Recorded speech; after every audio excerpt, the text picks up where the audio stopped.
I saw and approached the hungry and desperate mother, as if drawn by a magnet. I do not remember how I explained my presence or my camera to her, but I do remember she asked me no questions.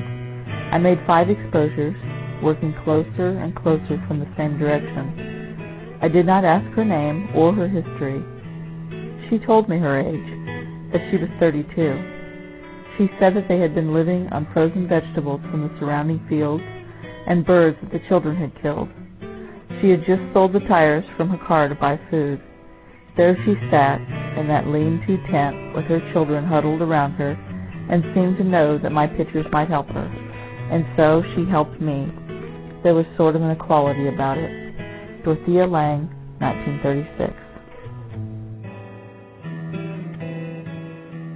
I became interested in photography of the Farm Security Administration and the Resettlement Act in an undergraduate photography class many years ago. Photographers like Lange, Ansel Adams, and Edward Western were the standard of study. It was the photography of Dorthea Lange that stood out to me the most. Dorthea was a 37-year-old portrait photographer and mother of 2 small sons in San Francisco in 1933. As the principal breadwinner for her family, Lange's clients were wealthy families who provided a steady income. Lange's husband was an artist and often left her for extended periods to work. She tells of watching from her upstairs studio window as the unemployed drifted past and deciding to take her camera into the street one day. It was that day that she took the photo, White Angel Breadline. Many years later, she recalled in an interview of a thunder bursting and wind whistling moment when she decided right then to concentrate on people, only people. All kinds of people, people who paid me and people who didn't.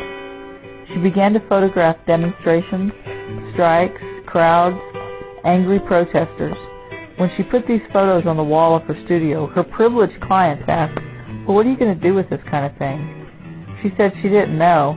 She just knew that the pictures on her wall were worth doing.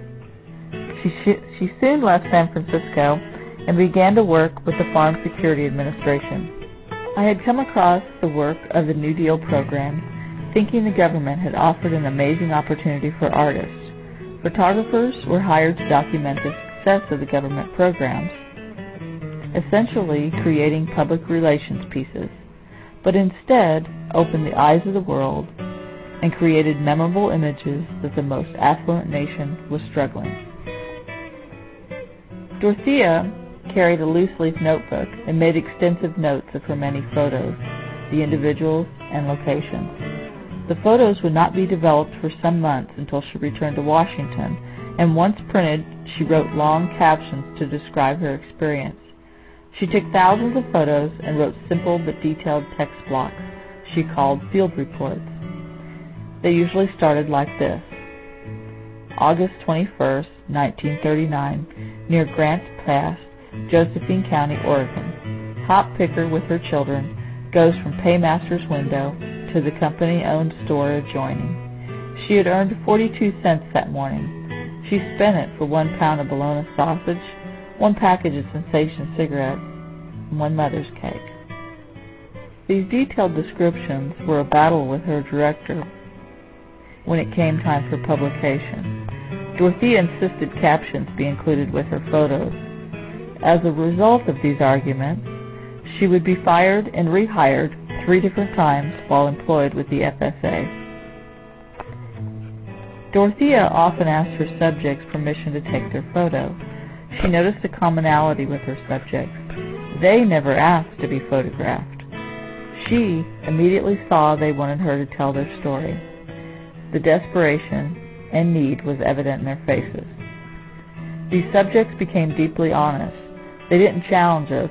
They stood and simply shared their life with the world.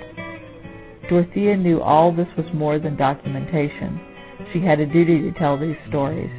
In an application for a Guggenheim Fellowship, she wrote, "I believe the camera is a powerful tool for communication and a valuable tool for social research, which had not been developed to its capacity."